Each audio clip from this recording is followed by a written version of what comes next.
Ó, deixa eu chamar a sua atenção para um dado alarmante, Erli. Agora são 7 horas e 11 minutos. Sabe quantas mulheres já tiveram as vidas tiradas esse ano por conta de feminicídio?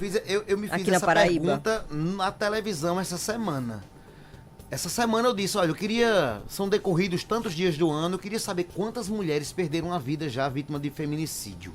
Você tem esse dado? Tenho esse dado, Erli, e eu já digo assim, que não nem perderam a vida, elas tiveram a vida tiradas mesmo, sabe? Porque foram assassinadas de forma covarde, cruel, por bandidos, que Aqui infelizmente... eu fechei o olho agora, eu lembrei de uns 3, 4, 5, 6 casos agora.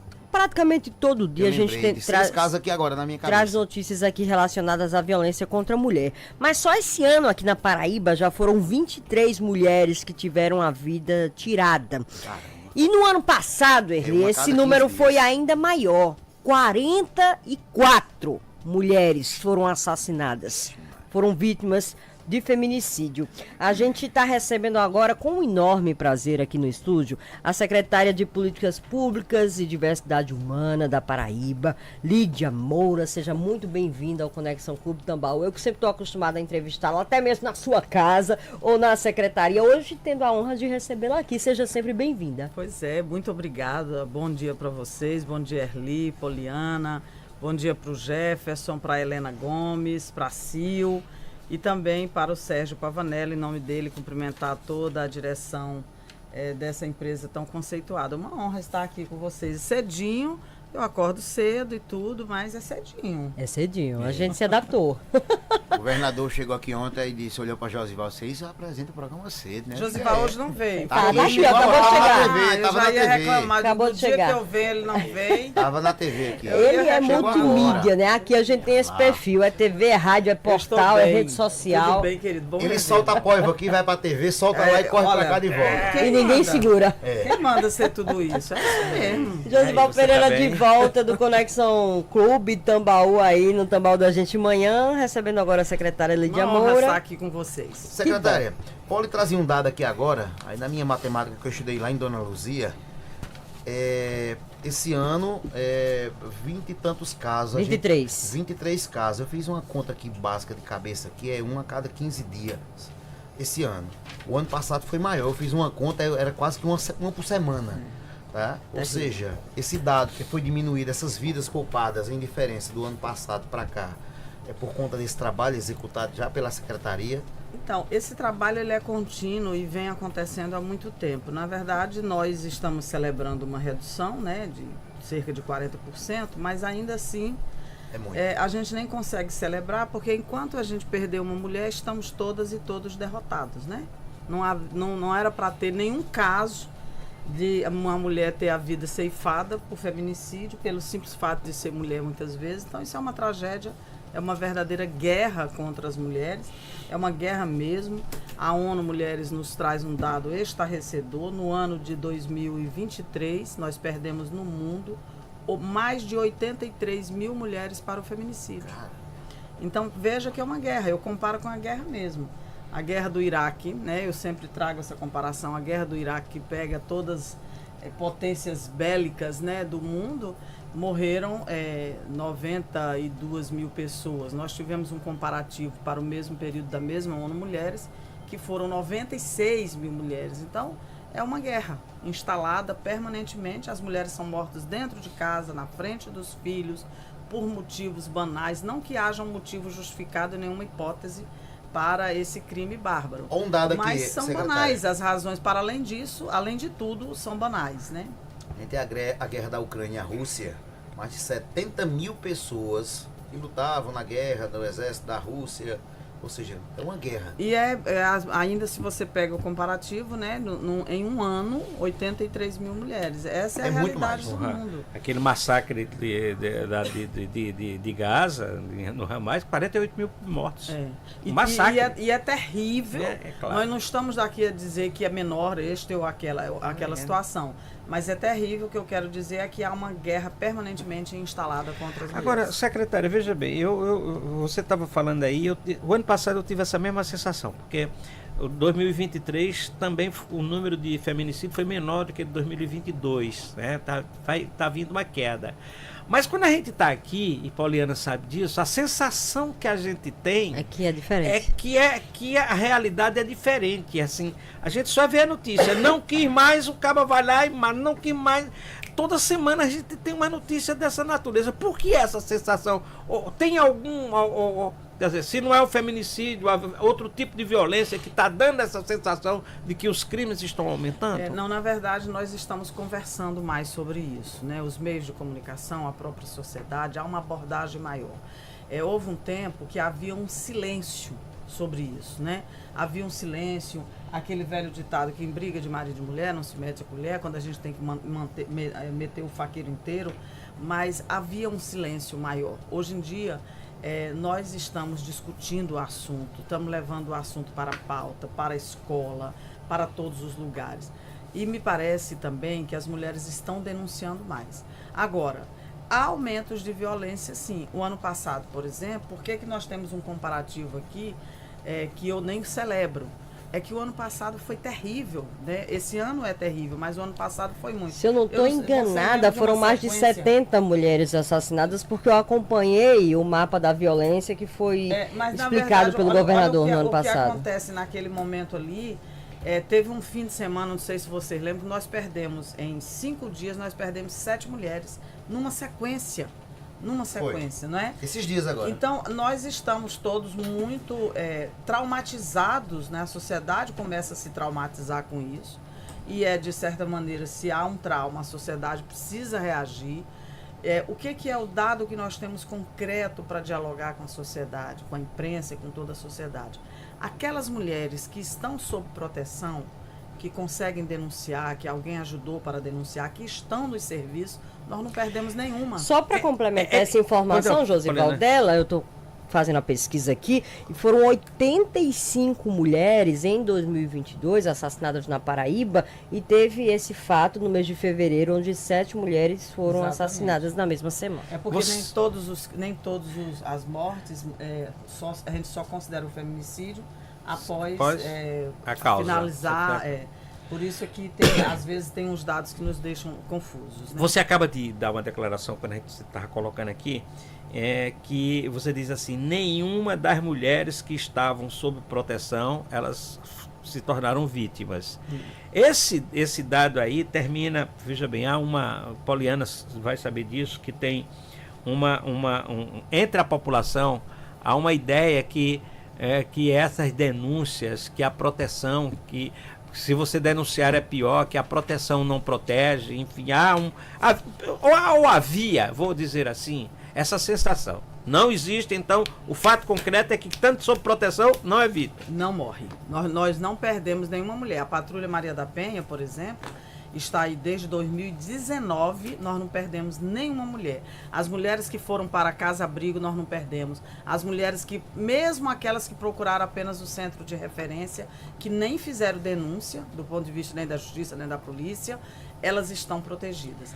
É que nós precisamos que mais mulheres façam a denúncia, porque as mulheres têm muita vergonha ainda de sofrer a violência. Quem deveria ter vergonha era o algoz, mas muitas mulheres têm vergonha, muitas mulheres acreditam que aquilo é passageiro, muitas mulheres têm medo, porque o sujeito que agride, ele ameaça, se você contar eu vou matar você, eu vou matar os filhos, eu vou matar sua mãe, isso é real também, tudo isso são fatores. Mas para você explicar, para a sociedade entender, eu quero que as mulheres entendam isso. Veja bem, ontem a gente divulgou aqui, e a televisão estava divulgando, uma mulher que fez uma denúncia no dia anterior, sei lá, eu ia dizer isso. Lá em Bahia, uma mulher fez uma denúncia, a vizinha levou ela para o hospital. O marido, quando ficou sabendo que ela foi postar com uma vizinha, foi atrás dela. Quando chegou lá, ela chamou a guarda, aquele cabo ali, ele foi preso, foi para audiência de custódia. Foi liberado na audiência de custódia, tá? Primeiro ponto, já foi gritando, liberado, o hematoma, o rosto dela roxo, tava lá, foi liberado na audiência de custódia. Medida protetiva. Primeira coisa que ele fez foi ir atrás dela. Foi qual é o problema? Essa mulher não está ainda sob proteção da secretaria. É isso. Eu quero que as pessoas entendam qual é a diferença entre você denuncia, tem a medida protetiva, e a proteção da secretaria. Eu acho que tem uma diferença. Veja, esse caso aí, ele é emblemático e traz vários aspectos da proteção. Primeiro que nós tivemos uma vizinha que ajudou. Isso é muito importante, porque quem está submetido... E é bom. É ótimo. Quem está submetido à violência, muitas vezes não tem forças, não consegue reagir. É muito duro, é muito difícil. Então, nós tivemos essa proteção. Tivemos o olhar atento também dos profissionais de saúde que atenderam, porque aqueles profissionais, né, da saúde que atenderam, também tiveram o olhar atento, porque podia simplesmente não ter esse olhar atento, não chamar, não acionar a autoridade ali daquele instante. Então, houve também esse aspecto que é muito importante. Depois, ela está com medida protetiva e o sujeito continua ameaçando, mas ele está preso. Aí nós tivemos, ele foi preso pelo descumprimento, né, da ordem judicial. Primeiro ele foi Não foi preso, pela agressão, foi pelo descumprimento. porque é um novo crime. Deixa eu lhe dizer aqui, quando o juiz ou a juíza determina o afastamento, que o sujeito volta a ameaçar, ainda que seja uma simples mensagem de WhatsApp, ele está descumprindo uma medida judicial. É um novo crime e aí não há que o juiz pensar sobre isso. O sistema de justiça precisa ainda, e aqui não é uma crítica, é uma reflexão, é um apelo, precisa ainda ter esse olhar de gênero. Como é que o juiz analisa na audiência de custódia? Aqueles princípios, réu primário, endereço certo, né? Então, aquelas coisas, há risco de fugir e tal. Ele observa esses elementos, não tem, então eu vou julgar que ele pode ir para casa. Entretanto, qual é o nosso apelo para a justiça? É que o crime de agressão, de violência contra a mulher, ele é um crime continuado. Veja que esse sujeito continuou praticando esse crime. E é o que acontece muito. Muitas vezes ele é liberado numa audiência de custódia, vai lá e mata, não apenas ameaça, como este estava fazendo. Eu disse Em na muitos televisão, casos, se vai ele lá e tivesse mata. ido com a faca na mão, não tinha? Matava. Então, essa prisão, muitas vezes, ela tem que parar só com essa análise das 4 linhas aí. Tem as subjetividades, né? A hermenêutica que cabe do direito e precisa ter essas interpretações também de um juiz, de uma juíza, que é um crime que pode ser continuado. Então, se eu não protejo essa mulher, eu preciso pelo menos de um tempo. O sujeito é preso hoje, uma audiência de custódia em 24 horas, ele já está liberado, essa mulher está em risco absoluto. Então, precisa ter esse olhar, precisa ser uma prisão pedagógica, pelo menos, para o sujeito refletir. E a gente continua avaliando também, juízes e juízas, continuam avaliando também o sujeito que nós chamamos, quem faz esse enfrentamento chama de canonização, né?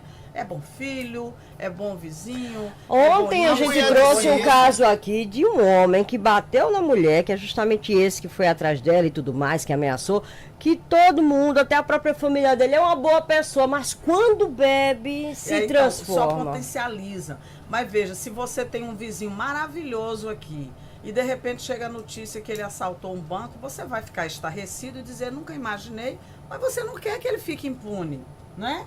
Se o cara explodiu o negócio ali, mesmo que seja um mercadinho, se ele roubar, você não admite. Mas para violência contra a mulher, a gente admite e diz que é porque o sujeito é bom, é isso, é aquilo. Então a gente precisa parar com esse olhar também. Ele é bom, ele cumpriu, mas ele cometeu um crime. E na proporção do crime cometido, ele deve ser punido. A gente não pode estar olhando isso como uma relação familiar apenas que se resolve com jeitinho. Secretária, uma boa conversa. bora orientar aquelas mulheres que eu tenho certeza que podem estar nos ouvindo agora, nos acompanhando através da nossa transmissão no YouTube, que não compreendem sinais de violência.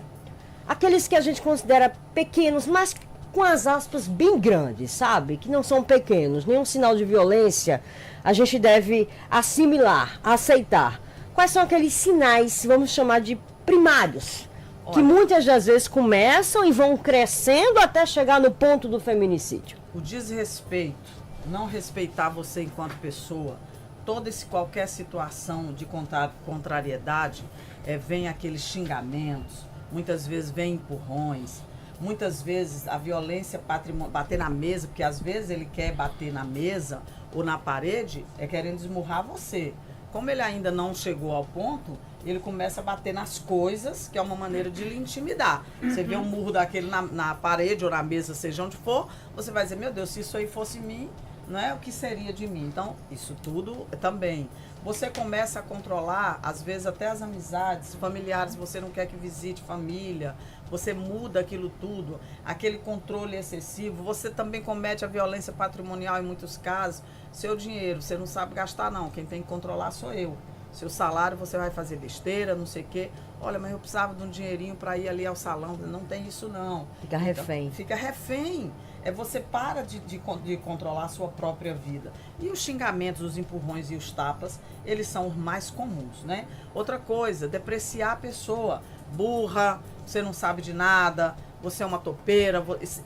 Essa coisa de desmoralizar a pessoa vai criando na pessoa uma condição muito difícil de ela reagir e de ela controlar a própria vida. Vai agressão. Isso é agressão, essa claro. É agressão, clara. Então, esses sinais todos, mas o controle é o mais comum. Olha, eu não gosto de ser vista essa roupa aí não, isso aqui não, corte o cabelo assim não, porque como é que eu vou viver sem você, né? Eu não sei viver sem você, eu não quero que você vá a esse lugar não, porque eu não consigo ficar um minuto longe de você. Né? Então, eu te amo demais. É demais. Então, esse tipo de controle aí, não estou dizendo que as pessoas não possam, casais não possam ter um ciúme ou outro, todo mundo pode ter, mas esse excessivo de não permitir que a pessoa tome as próprias decisões e dê um passo na direção que achar mais conveniente, são os sinais mais comuns que vão evoluir para violências maiores. Mas a gente está lembrando de caso concreto recente. Tem um caso de Santa Rita, agora no domingo, né? Que o marido foi jogar futebol e a mulher estava assistindo futebol, saiu. E quando terminou o jogo, saiu. Quando voltou para o final do jogo, ele, no meio de todo mundo, bateu nela sem pena, porque ela tinha saído. Ele jogando futebol prestou atenção que ela tinha saído. Não estava assistindo. Coisa agressiva. É um nível de violência. E como eu disse, é banal. É banal. Nós temos casos que atendemos que muitas vezes o sujeito chega em casa e encontra. Tem um caso, por exemplo, que o cara chegou lá e encontrou a carne feita de determinada forma que ele não gostou. Ele não tinha dito sequer, quer dizer, primeiro ela ter a obrigação de fazer, o cara já devia agradecer, né? E o sal. Fazer. Aí o cara nem disse como quer, mas aquele jeito que ele chega e encontra a carne, ele não está satisfeito e ali vira uma agressão. A gente tem caso de agressão da mulher porque ela deixou o arroz queimar. Então isso é...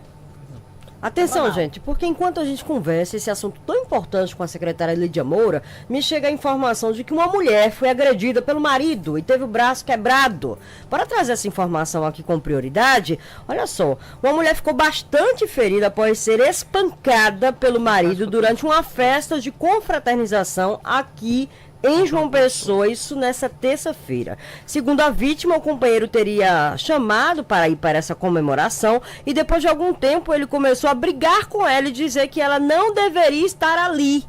Ela não deveria estar participando da festa. Durante a confusão, o homem começou a bater violentamente na esposa com socos, pontapés. E as agressões foram tão violentas que a vítima teve o braço quebrado. A mulher precisou ser socorrida para o hospital e em seguida foi à delegacia da mulher, onde prestou um boletim de ocorrência denunciando as agressões, conforme se apurou a equipe de produção. Ela contou à polícia que os dois eram casados há 13 anos e que o marido já tinha agredido outras vezes, mas essa ocasião foi a mais violenta. A vítima solicitou uma medida protetiva, o suspeito fugiu e ainda não foi localizado.